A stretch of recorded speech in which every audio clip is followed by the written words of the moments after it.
What exactly do we owe our aging parents if the relationship isn't so hot? I know there's a lot of you out there who have folks who are getting older. I imagine this confession is going to start some discussions. I'm Laurie March, project manager and problem solver, and this is True Home Confessions. Let's listen in.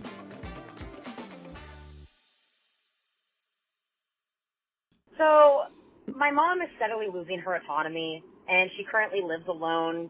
She's just having a lot of health issues, which mainly include falling to the floor and just having trouble walking. The problem is my mother hates people and refuses to live in community housing for elders. She claims she will never own a property with an HOA because it gives tyrannical people power over you. So she refuses to move to a condo with an elevator. It's a lot. However, my husband and I, we've saved up to buying our first home, and the idea's come up to get a duplex with her. She has the money to pay for her half, and I'd be happy to bring her groceries and just deal with snow, do like the grass cutting, just maintain the place. But we've been living in an apartment with neighbors, and all we wanted since we got together was our own place where we could have parties, live our life in our yard, and just, have our own house. So imagine having my mother on the other side of the wall is just reawakened a lot of my anxiety, but I feel like I'm not seeing a lot of other options. So, I don't know. I mean, do I owe my aging, terrible mother my mental health until she's gone? I'm curious to hear what you think. Life is full of twists and turns. And when it comes to the really tough questions, sometimes we ask our friends and see if we can get some good advice from them. And also sometimes it's just crazy. Every episode we bring on a friend of the show to test it out and see if friendly advice is solid. Today's friend of the show is LA-based comedian Nikki Bon. Hello. Hi. Okay. What did you think about that? I didn't understand what the first thing she said was, and I was like, wait, what does that mean? And then as she went on, I was like, oh, this sounds like a nightmare. Yeah. It was a lot to listen. My mom moved here from Toronto to LA, okay? And she can cut her own grass, but it's a lot of responsibility. Having a mom Is a lot of responsibility. Yeah. I have a mom too, and Yeah. she's 3,000 miles away. Yeah. She's my sister's responsibility. There you go. Yeah. Your sister, you are not nice. You're like, Correct. okay, bye, sister. But yeah, I did that. I get that the mom doesn't want to be in community living because I think that a lot of people think that way, and I get that. Yeah. So I'd force her in. I would do like a rehab, or just do that whole thing. Wake them up in the middle of the night, what they used to do. Just Throw them in a van. Throw them in a van, put a bag over their head, and get them out of there. Because honestly, it seems mean now, but otherwise, you're the one waking up at 3 a.m. to them being like, "Oh, I need this." Yep. I also think it depends how much her mom has done for her in her life. I did catch the very last line where the caller said, "What do I owe my terrible aging mother for the rest of her life?" Yes, that was a nightmare, because it's like, was she terrible your whole life, or was she just terrible as she's going senile? Because I'm like, if she's terrible your whole life, yeah, get her. You don't know her shit. I can say shit. You can say shit. Okay, you don't owe her anything. In fact, I'd get my revenge and punish her. You know what I mean? I'd be like, you earned this. But if she was good to you, then maybe don't take her in the middle of the night, and maybe take her at 3 p.m. Yeah. And say you're going for tea. Yeah. And then, but still the van. Still the van. Yeah. Still the van. I mean, it's like the whole effect. You can take videos. You can give advice. This is how you put your mom. You get her out of here. Oh, turn it into advice to other people. Yeah, advice to other people. Maybe they should start a business of how to get your terrible elderly parents to the home. You know what I mean? Yeah. That's Because don't people like when they're trying to get their friends to go to a rehab center, they like set it up where they're like, okay, come and have coffee with me, and then they take them. What? I didn't know that. Yeah, that's what happens. Yeah. And for like mental health stuff, come have coffee with me. And it happened to my friend's sister. And they're like, oh, yeah, I haven't seen you in so long. And they get coffee. And then they say, hey, you want to go to this one other spot? And then you put them in the car. And then you pull up to the center. Whoa. That's what I would do with my mom. Yeah. I'm not going to do that to your mom, okay? You were a good mom. But it's just, But it's a possibility. It's a possibility. That's crazy if they're mean. Yeah. I thought it was interesting too. The mom said she didn't want to live in a condo complex because it gives tyrannical people power over you. I don't even know what tyrannical means. Sounds like I think she's talking about the HOA. Like if you're in a condo complex, you have an HOA, right? And so then there's a couple people on the HOA that are like the president and the vice president, a couple people, but they're like your neighbors. Yeah, that's true. Oh, interesting. So she doesn't want power. She's like, you don't own me. Yeah. But yet she wants power over other people. Seems like it. Yeah, I'd throw her in the home. I'd throw her in their effing home. I love it. I feel like after the last few years, a lot of people can really relate to their parents feeling more maybe stubborn, belligerent, or like opinionated. I do feel like that's happening out there a lot. And listen, I think that they're allowed to be opinionated. They lived longer than us. And that's just because I'm getting older, and then like all the little young shits are like, we know everything. I'm like, you actually don't. So I get it. Sure.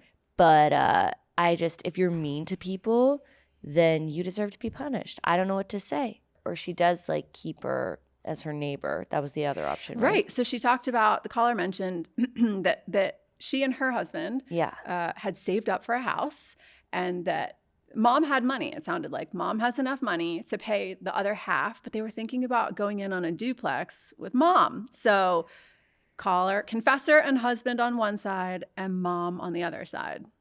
So I would say that if you do, I feel like you have to treat your parents like their children when they get to that age. I sound like the devil, but this is what listen, if they're nice people, but if they've been tyrants your whole life, I think that she should, it's like, well, okay, fine. I'll have you on the other side, but I'm not doing anything for you, because if you think you don't need help from to be in a home, right, then fine, you can do it yourself.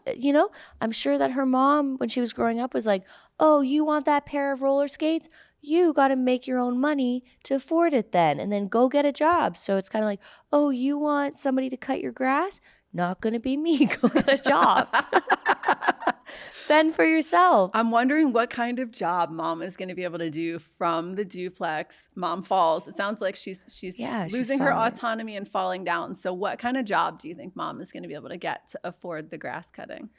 I think that you could hire her to, if you're like dealing with healthcare problems, when you think you owe money, when they're like, you owe money and you don't, or like Spectrum is upping your wireless bill. I think you use that tyrant mother to call up and fight. I think you hire her to fight. She becomes a tyrant for you. Yeah, she's a hire tyrant. Hire a tyrant. And then she calls up these people for you and is like, no, I don't want the bill to be this much, and fights it. That's what I think she'd be good at. I think so too, actually. Yeah, hire a tyrant. This is powerful. Put them to work, and then I think if you can make the deal, okay, fine, you can live there, but I want nothing to do with you. Yeah. And she says, okay. And she falls, but you gotta let it go. You gotta be like, yeah, she's fallen. Call 911. I'm not here.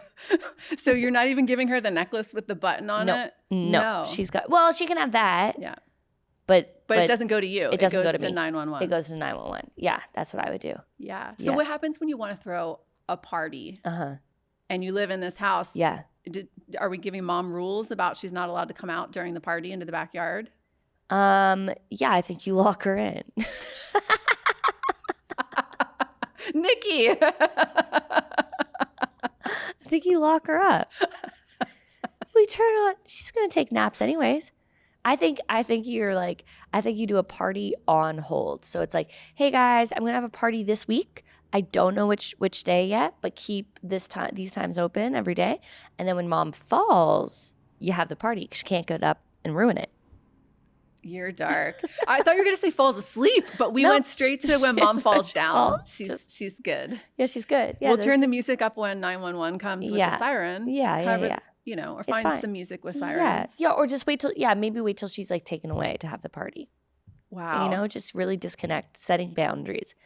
Listen, I haven't had a tyrant parent like that, but I can't even imagine. I have been treated poorly by tyrant old people, and maybe this is me getting a little angry.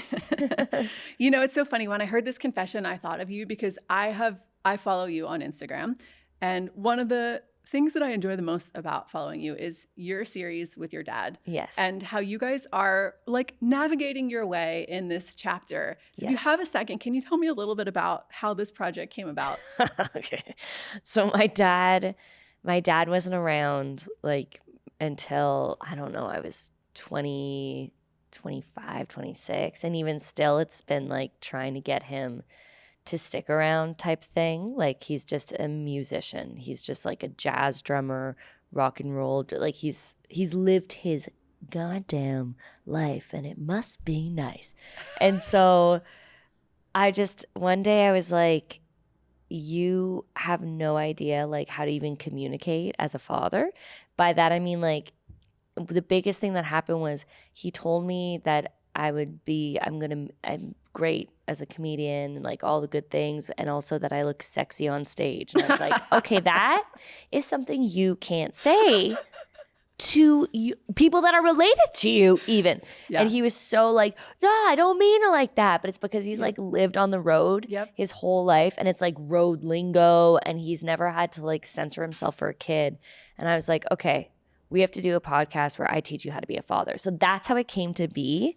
And same with like the voicemails. He leaves me the longest voicemails, and he'll talk about like sex. He'll talk about like taking shits. He'll like things where I'm like, this isn't a father-daughter. It's like a friend. That's how he is.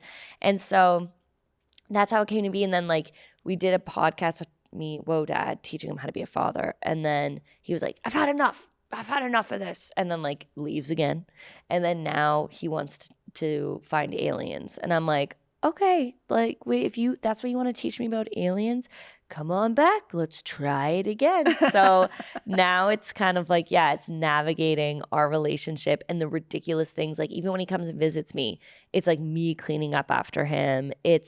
I'm living with a child. But then it's hard because I'm like, oh my God, conditioning isn't a thing. Like I am so much like you. Like you were leaving stuff all over the floor, and then all of a sudden I'll see my sunglasses in the middle of the doorway, and I'm like, oh my God, I'm Bobby. I'm actually my dad.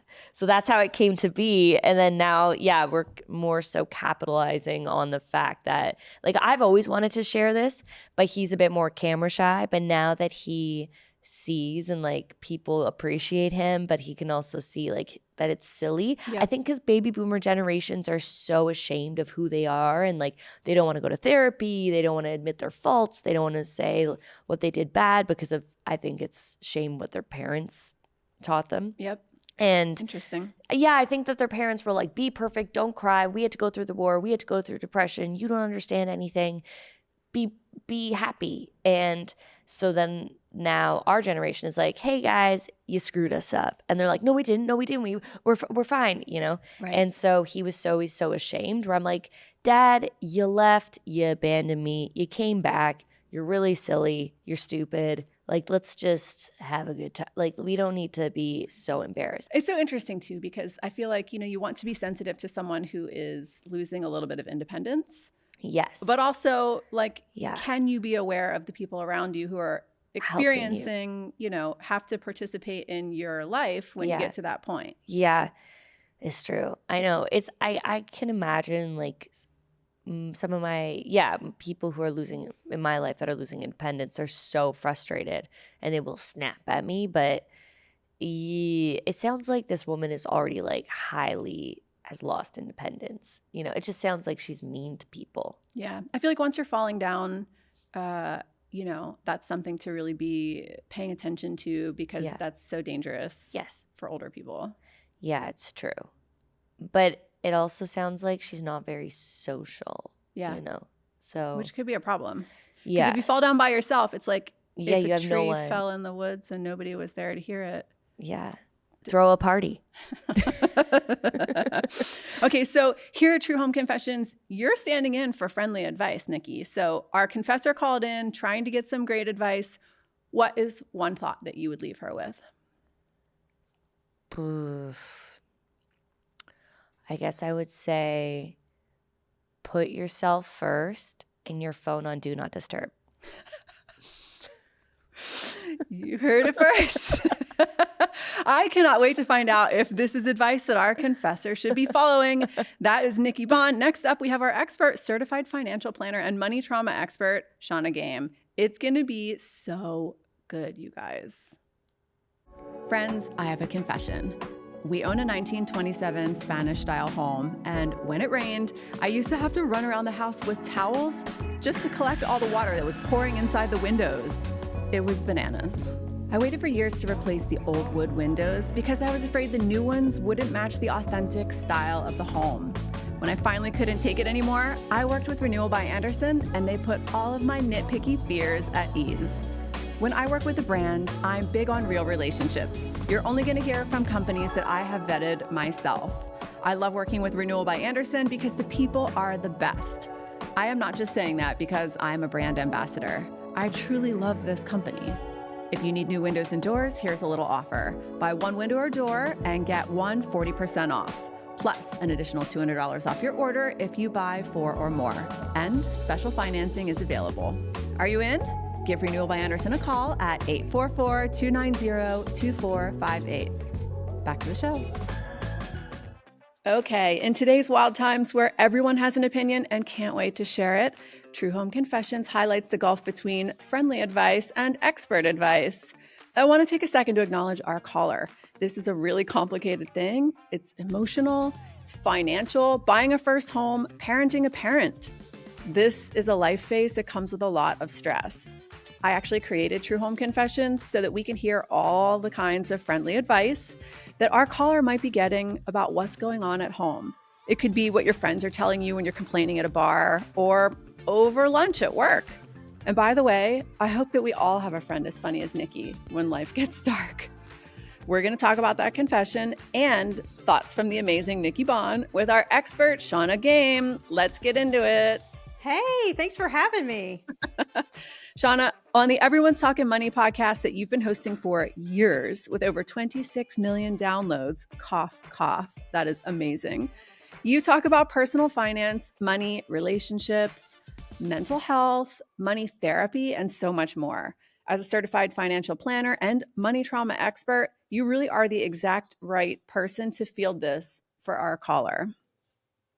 I cannot wait to get into this because there are so many different dynamics. And I think what's so amazing about this is it's something that we will all universally more likely experience. Friend of the show, Nikki Bon says, you have to treat your parents like children. If you've been a tyrant, I'll have you on the other side of that duplex. But if you don't think you need help, fine. I'm not doing anything for you. Thoughts? Lots of thoughts. Well, what she's talking about is a form of an intervention. That's what kept kind of coming up to me, right? She wanted to just kind of take the mom in the middle of the night and send her off to that home, regardless of what she thought. I think in the real world, in real life, it's this juggling act, this emotional and financial juggling act, because on one hand, I think you're always thinking, what do I owe my parent? I mean, my parents parented me. They financially raised me to some extent. And what do I actually owe them in return? And what is the financial cost associated with that? And how much of my life do I put on hold in order to accommodate my parent? And I think that's a really tricky question that there isn't, unfortunately, like a right or wrong answer. I mean, we want it to be as easy as Nikki's answer. Sure. But I think my mom might have some words if I, put a bag over her head and took her in the middle of the night to an old age home. My mom's going to have words with me over this episode. Also, Nikki said, if she was terrible, you don't owe her shit. Put yourself first and put your phone on Do Not Disturb. Yeah, I mean,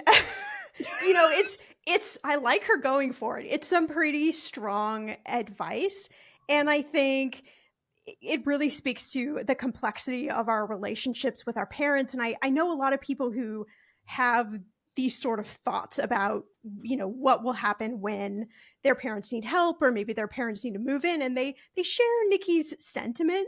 But I think, practically speaking, when it boils down to us, we all have a little bit of a soft spot inside of us for our parents, even if they totally muck things up when we were kids, because the relationship kind of switches, right? And you do become a little bit of a parent to your parents, and who else is going to care for them, or who else is going to take care of them? And when we look at the costs of going into, whether it's some sort of retirement community, or it's a nursing home, or somebody needs long-term care assistance, those are very expensive propositions. And most people aren't sitting on a couple $100,000 of cash, if not more, depending on how long your elderly parent needs care for, to just fork over. So the question becomes, what do you do? And I think that brings us back to the caller who was like, I had my life set up to buy a house with my partner, and now I've got this new dilemma.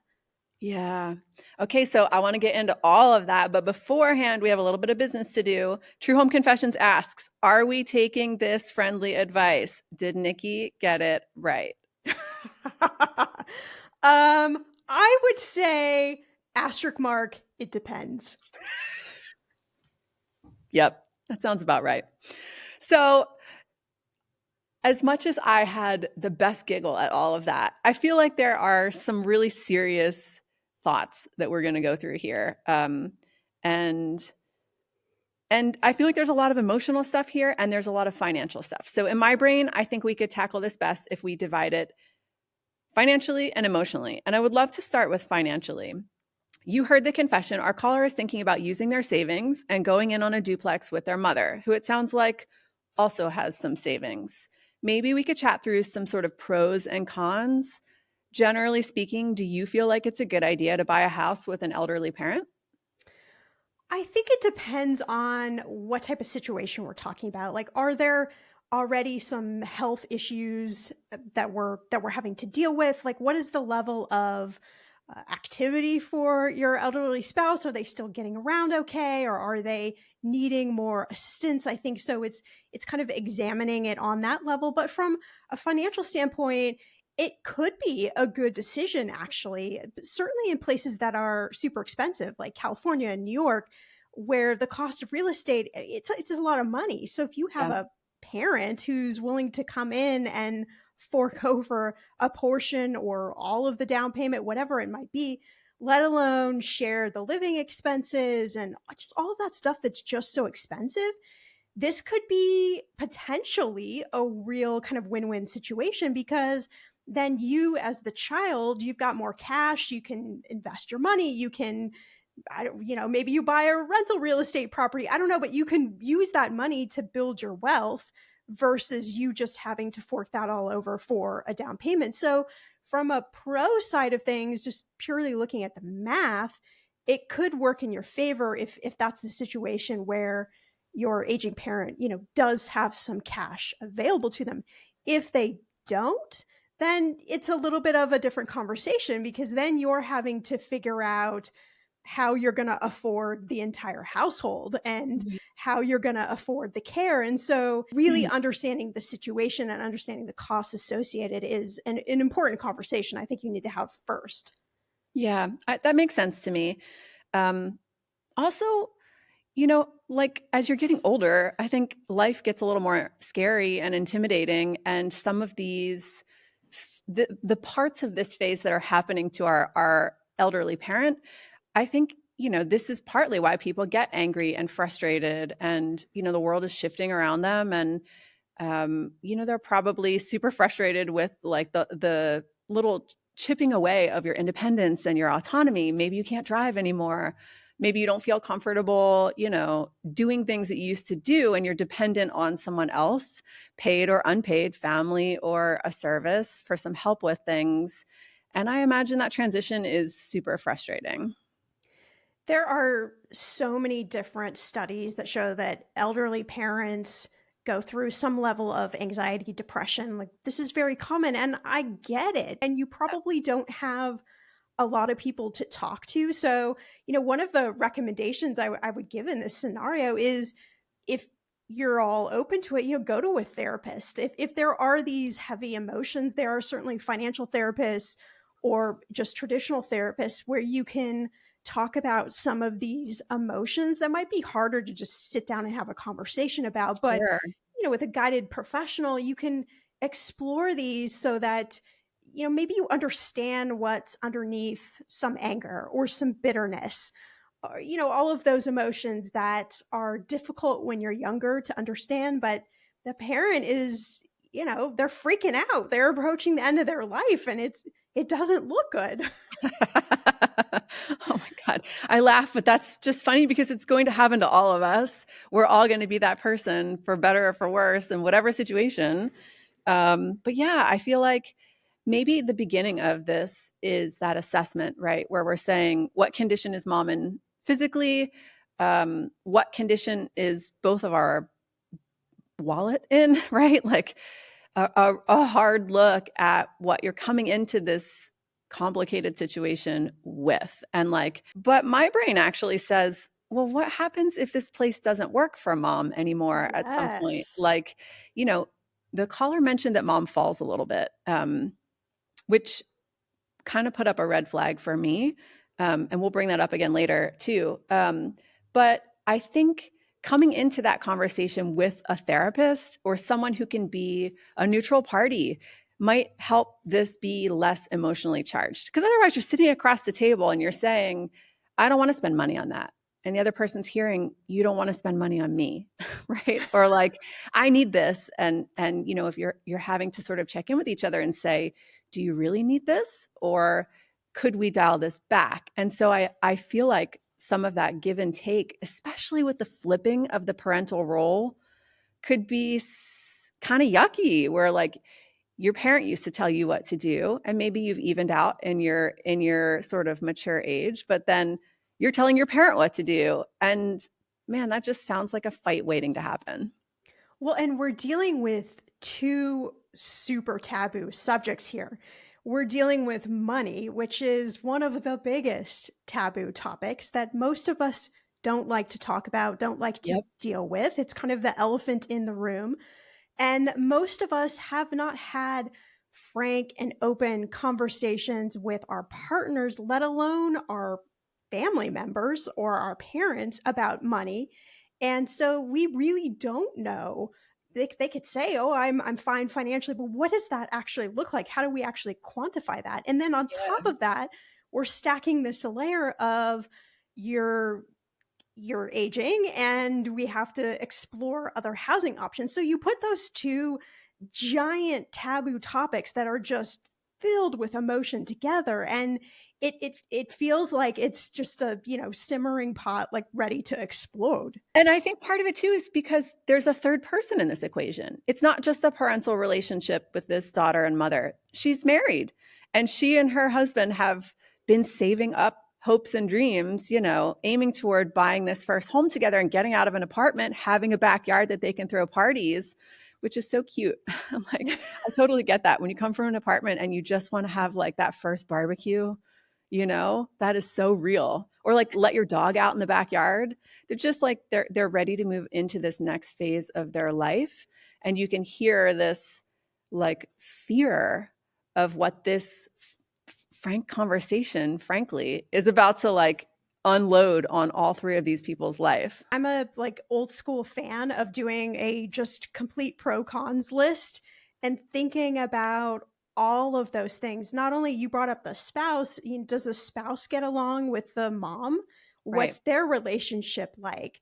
Are you thinking about having kids? What would that look like? Right. So it's thinking about it from lots of different dimensions. And that's where I think bringing in a therapist and bringing in a financial team, so a financial planner, a CPA, an estate planner, like all of these different professionals that can help you think about this from a broader perspective than you maybe are able to because you're so emotionally involved. What is a money therapist?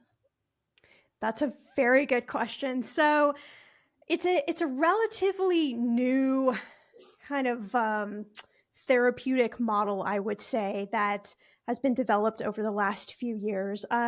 I specifically deal with trauma around money, and all of us, to some extent, this caller is talking about a certain level of trauma around money. It's Yep. these fears, these blocks, these what do I owe my parent financially? That is a source of money trauma because you're trying to weigh out how you were raised and your relationship with money. And so financial therapy is being able to talk through your beliefs, your stories, your scripts, your money personality, your thoughts and feelings around money so that you have a deeper understanding of how you can move through some of those tough emotions, typically shame, blame, and judgment, so that you can move closer to your goals in a much healthier perspective and be able to reach them, I think, with a certain level of ease that maybe you hadn't been able to before. So that sounded like great advice. Money therapist. I love your idea of pros and cons. That feels like a juicy way to attack this. So I feel like the first pro that you gave me was like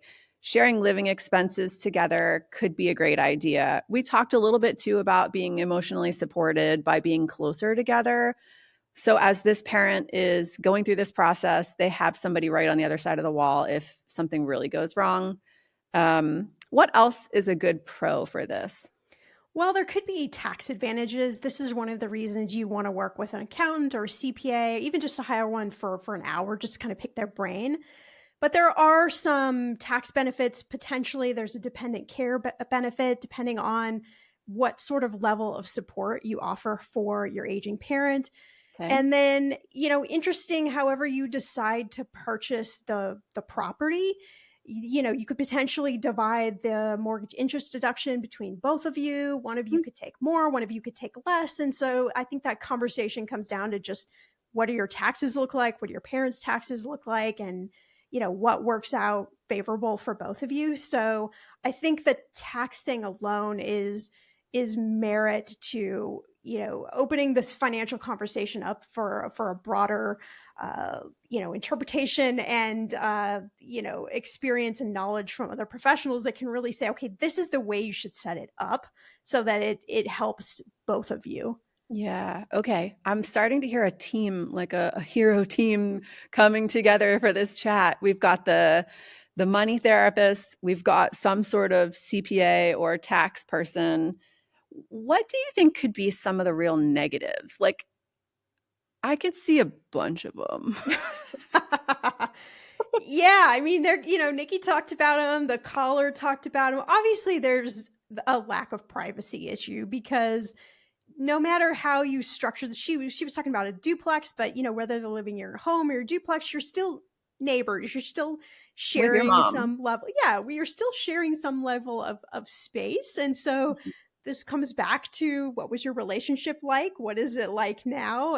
What are going to be those bombs that kind of go off between you? What are the house rules? Can you establish that? So, Yeah. I think you really want to find a space that is equivalent to your level of privacy needs and independent space for each of you. So whether that's, a duplex could be a great option, but it could not be. I mean, you mentioned things like stairs, like how mobile is the mom?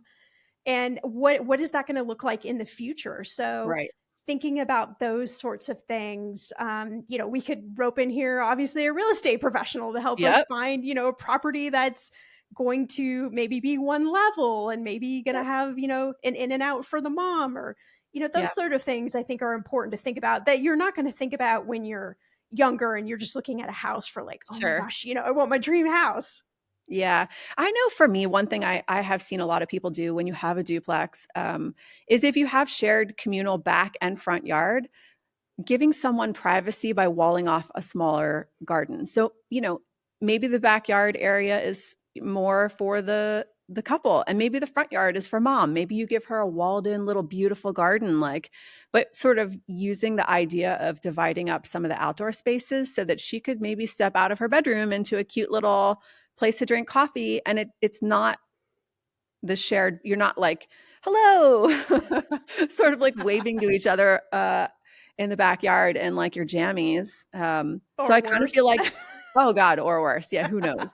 But yeah, I feel like there are some creative real estate ways or home improvement ways that you could explore that too. So I feel like we just added another person to our all-star team. Well, and we added, I didn't even think about this level of complexity, but yeah, I mean, you're in a marriage, like how are you going to have sex if you're in the same house and mom's right there? So, that's just another complication to think about. Yeah. Maybe just don't put your headboard on the shared wall. Or give mom like a really good pair of like noise canceling headphones or something, and just tell her, these are your quiet hours. Hearing is one of the first things to go, right? So hopefully that's where we're at. What else is a real con, babe? I feel like so many good things on this subject. What else feels like a red flag for you? Well, this is one of the reasons that a lot of families need therapy around these situations is I don't know if there are other siblings involved or who else is kind of in the equation here, but you deciding to purchase a house with your mom, what happens when your mom passes away? So how is that house titled? Oh, wow. Who gets that percentage of ownership? Who gets that piece of the appreciation? And, there are, I could tell you so many horror stories of siblings who thought they were going to get something, and then they, one parent had an agreement with one sibling and not the other sibling, and oh no, at the end they're here at like a will and trust reading, and people are just screaming at each other and throwing things and all sorts of stuff. So those are important things to think about and conversations to have while you might be seemingly doing something really great for your parent. Right. Is there another sibling or somebody else who is wondering, well, what's going to happen to my inheritance, or what's going to happen to that other half of the duplex when she passes away? And so just another, level of complexity to think about in this really tricky situation. I am actually just going through creating, family trust, all that paperwork. It is such a process. And I think really truly spelling out your wishes and being really clear about this stuff it's eye-opening, first of all. And just understanding how that process works for, how do you set these things up so that they make sense? And, but putting it in writing in advance. And I feel like, having a document that says mom's money is going to be used to take care of mom. This is what we do, in the event of mom's passing, this is what happens and having a series of conversations about that, because frankly, while you were talking, what occurred to me? What happens if mom runs out of money? Yes. Here we are thinking great, mom's got her half, but what if her care suddenly becomes really urgent and maybe she can't actually be cared for in the house anymore? Maybe she needs to move out and be cared for somewhere else. Are we trying to reverse mortgage her half of the house and try to pull money out so we can pay for her care? That just gets so sticky right there. It's really complicated and really sticky. But I think if you're having this conversation about a parent moving in or you buying a property with a parent, this is the excellent foundation time to have all of these conversations. Because if you can set a lot of this stuff up right from the get-go, then you can avoid, maybe 10 layers of stickiness down the road. You're not going to be able to avoid all of them. Nope. But you can use this as a time to, let's get the estate planner involved. Let's get the CPA. Let's get the financial planner. Let's figure this all out as best as we can and get it set up so that when mom gets worse, or like you said, mom can't live in the house, we've got an actual plan for it. And I think most people just don't, we wait until we get in that moment, and then all of those emotions come up and we're just in over our heads. And so if we can back up a little bit and think about it proactively, I think that's probably the best piece of advice. Yeah. I did like Nikki's idea about hiring a tyrant, giving our confessor's mom a job. I would totally pay her to do that for me. Maybe this is like a later in life source of income that we all should be exploring. I love it. Yeah. What was her advice on Spectrum, I believe? Like, Spectrum. Yeah. And medical bills, which frankly, who wouldn't want to pay somebody else to get on the phone and deal with all their medical annoyance? You also have another set of these relationships, right? We have in-laws if you're married. In-laws and outlaws, like these relationships where you may take on your partner's family as well, and then you maybe are making some of these decisions multiple times, right?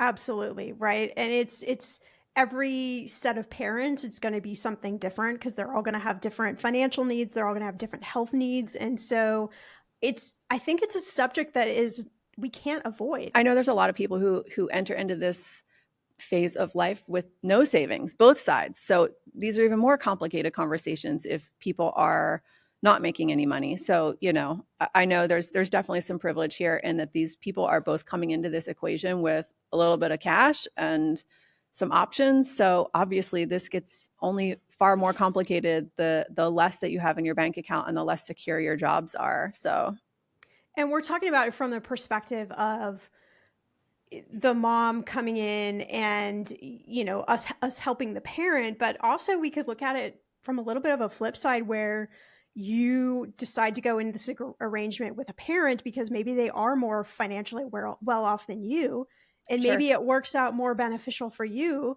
in this type of arrangement. So these things can kind of go either which way. I think it just depends again on the situation, on the financial resources for each party involved, and what is that level of care and need for the parent. Yeah. I ask my mom for advice a lot, and I thought I would just reach out to her on this one because we were talking about parents so much. And also, my mom is an advocate for the aunties and great aunties and grannies in my life. And she interacts with a lot of them back in Maryland where I grew up. So I shared the confession with her, and here's what she said to me. Before you make this important of a decision, there needs to be a serious family meeting to discuss relationship problems, basic rules and expectations. But before this family could think of making this duplex work, they need to address the mother's current physical red flags. And I think that's a really important thing to come back to. Falling and having trouble walking are real considerations that are not going to be solved by her just living next door. Again, this is still my mom's great advice. The greatest risk an adult faces is falling. Find out what's causing the falls, and is it chronic? Is it going to keep happening? Mother should be assessed for the level of care she needs and might need in the future. That actually seems like step one. I agree. I think we're that talking about all this other stuff, but like, as Bonnie says, step one is let's take care of finding out what's really going on with her health. It also occurred to me too that you should have these conversations sooner rather than later, because sometimes as we get older, there are things like cognitive decline, like maybe you're creeping up on some dementia, or maybe there's hearing loss even, which makes it hard for, older parents to really understand and grasp what you're saying. So like the earlier you can have these conversations before they become dire, and while everybody is still on the same page in terms of what they can understand and make a plan, talking to your parent about their goals before this stuff gets hardcore just seems to make so much sense. I agree. And I think that's where we talk about these layers of complexity. Like the longer we wait and the more complicated the situation gets from a health perspective and a financial perspective, the more difficult it is to create a good plan, because sometimes we're just in a situation where we're trying to put out fires and we're trying to figure out the best solution in a bunch of really bad solutions or bad options. Yep. And so that's really, I think, my hope. I know that this caller was, really in sort of a emotional bind around this. And then I know Nikki had a real emotional pull to this too. But I just hope it opens up someone's thinking about, well, maybe I do need to have that conversation with my parents, or maybe I do need to ask them a few extra questions and start having a sense of curiosity rather than maybe a sense of judgment based off of how you're raised. The emotional stuff is big too. Like we really covered some great financial stuff, but I want to kind of like dive into that emotional stuff. One of the things that I did catch was she said, "What do I owe my terrible aging mother?" And that I thought was a really interesting choice of words. Now, Nikki and I have gone down the rabbit hole of how terrible this mother could actually be, obviously. But, she astutely picked up too that like, was the mom terrible your whole life? Or is this person going senile or having, mental health issues or depression? Is this relationship getting sour as you get older? I don't know. What are your thoughts on that? I think it's a really interesting conversation starter because I know in lots of other cultures, certainly not here in the United States, but lots of other cultures really value the parents and the grandparents, and it's expected that you live Yes. together. This is multi-generational living, and it's a cultural responsibility. And I Yes. think we don't feel that as much here in the United States. I'm just speaking with broad strokes here. And I think that it's interesting because we so very much want our own identities and we so very much want to shed whatever happened to us as a child, but you are still ultimately the child of that parent. We can't change that relationship. And I think if you are having that reaction about your parent, maybe that's time for you to do some more like introspection and think about, again, yeah, has it been terrible the whole life? Is it just terrible because there's some sort of underlying health issue going on?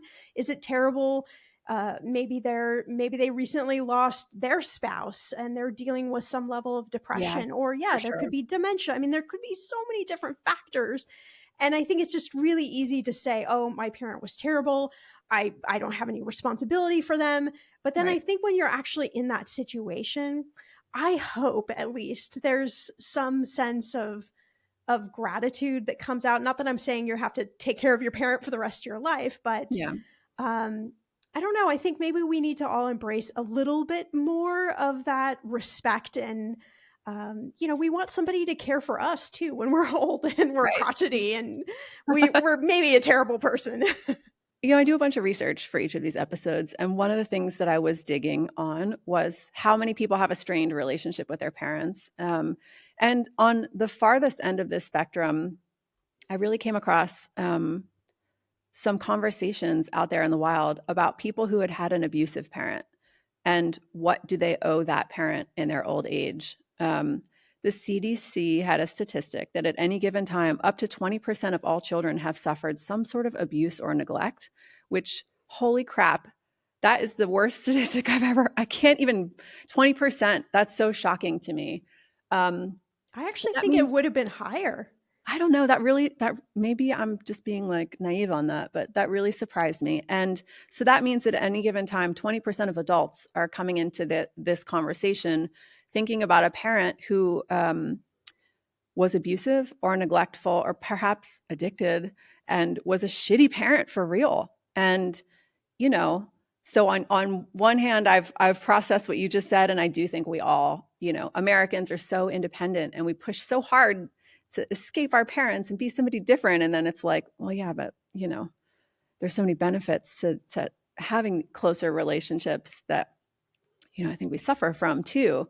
But I come back to this idea that it's very possible that you had an actually terrible parent, someone who full of rage or super mentally ill or addicted or abusive. And when they come calling and you get older and you're an adult trying to live your own life, maybe you've been through a ton of therapy, you're as a money trauma expert and just someone knowledgeable about some of these sticky things, like when they come back looking for money or looking for help, maybe they blew all their money too, by the way. Like this could be someone who, like a boomer living it up, had so much wealth and spent it all. And then this angry, bitter, older person who was nasty to you comes back and is like, now I need help. Like, what do you do with that? What do you do with that? It's what you're talking about. It's so hard to deal with. I have somebody in my life who has experienced a situation very similar to that and really struggled with what to do. And I think that it is very real. And I know that, the best advice that I've been able to give is trying to find some level of peace within yourself. And this usually, it helps to have a therapist. There are lots of different now very affordable ways to have a therapist, to hire a therapist, to work with somebody. There's all different modalities that can help you process this trauma. But you holding on to the trauma actually keeps you stuck in a trauma response. And not that you owe your parents, specifically if you've been abused or some really horrific situation, you might not owe your parent anything. But Yeah. what you do owe is yourself being able to find a way to, move forward in life without being kind of trapped in what happened to you in the past. And it's tough work. It takes a lot of time and a lot of shedding of things that are just uncomfortable. And so you Yep. might not owe your parent anything, and that might just be okay. As horrible as that may sound, that might be the situation. But I want to make sure that if you have experienced something yourself, that you get the help you need to just be able to be in a place where you feel like you can function Yep. and where you're not still trapped in whatever happened to you as a kid. Yeah. Yeah. Right.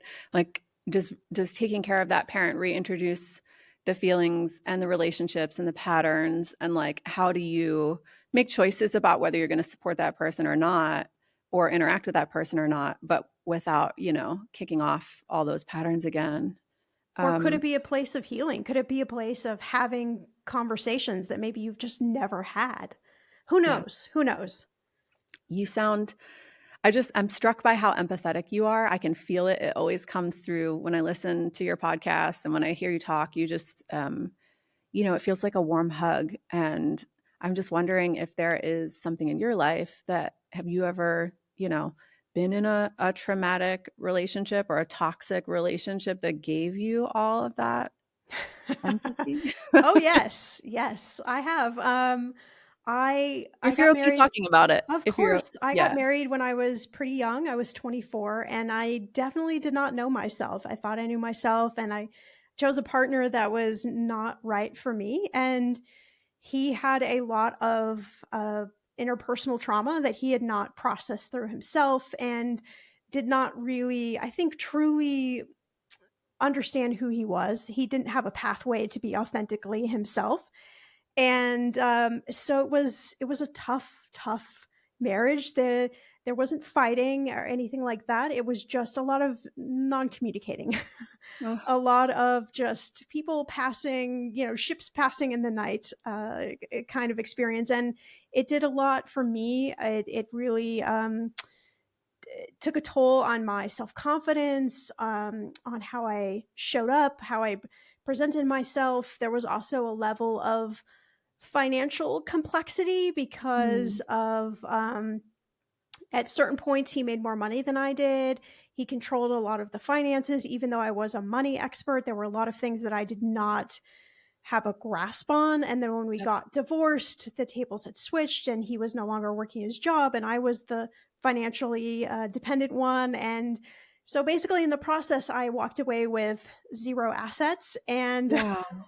Oh my God. and a lot of debt in the process. But I felt like it was a pathway to helping both of us be able to be the people that we needed to be, or at least for me. Yeah. I have no contact with him. I have no idea what his life looks like now. So I just, and that also working for 15 plus years with people and their finances, I know that it is not as simple as what it looks on the outside. Yeah. It never is. And people that you think have everything together, when you look under the hood, sometimes it isn't. Yeah. And so for me, these are really tough subjects that we're dealing with. There are a lot of emotions. And it's scary. And so my approach has always been to be able to be empathetic and to be a sounding board and to be a place where people felt like they could express themselves in a way that they were not going to be met with shame, judgment, fear, and all of those other terrible emotions. Yeah. Thank you for sharing that. I think that makes that's part of the brilliance of your show and the way you show up for people. And I think, I think hopefully somebody listening to this can really feel that this is a sticky spot. And, I think some of us can really do some stuff to get in front of that. Like in this process, like you said, you're making choices for how you doing the best you can with what you've got today. But at some point that person's not going to be there anymore. And, how can you feel like you did the best you could with everything you had while you had it? The other thing that I know is I did a little bit of digging, and some states have a law that says you have to take care of your parents. It's called a filial responsibility law. I did some looking. Over 30 states have this law. Really? So if you're ready to just jettison your parents, you should go look it up and figure it out. I think a lot of it is really medical bill related specifically, but I thought that was actually really interesting because I was like, I took that question at face value from our caller. What do I owe my terrible aging parent? Do you actually legally owe them something? And in some states you do. So, You better look that up. Yeah, everybody's like now going to Google right now. before you toss your parents out the window, you probably still have to pay their medical bills. So behave yourself. Okay. So if our confessor was to ignore all of your other advice and they only followed one tip from you, what would you say? I actually would take it back to their call-in, and I would throw the question back at them. I think the advice to everyone is the question of what do you owe your parent? And I think it's getting to the bottom of that question and having you really sit and think about it. I think that is the number one takeaway from this conversation. Yeah, I love that. Nikki says, put yourself first, put your phone on do not disturb. Shauna says, ask yourself this very important question before you need to. My mom says, falling down is a red flag. Figure that out and make a plan. I would say this is just extremely deep and personal. And even if it's super uncomfortable, this is worth asking yourself before it matters. Or if it started to matter, ask it right away and maybe build a team of people that can help you with this. Yeah, I don't know. Any last thoughts, my friend? I think there is so much good advice in this episode. Even if you just take it for face value and have a good laugh, I think it's still going to open up this internal conversation of, what would I do in that situation? Yeah, I love it. And by the way, I think you and I need to put together a little download of some of your best financial tips on this. We really got buried in some of the emotional stuff, as we should have, but you have some excellent financial tips that I would love to share with people. So we'll find a great place to put that. If you're listening and if you have a confession, you can email it over to me at truehomeconfessions@gmail.com, or you can call and leave a message, 323-716-2107 on the confession line. I want to thank you for listening, for all the ways that you can find Nikki Bon and Shauna Game, as well as that download for sure, which everybody needs. Hit the notes. And please, please consider sharing this with a friend who might need it. Thanks for hanging out, and hit subscribe, and let's do it again.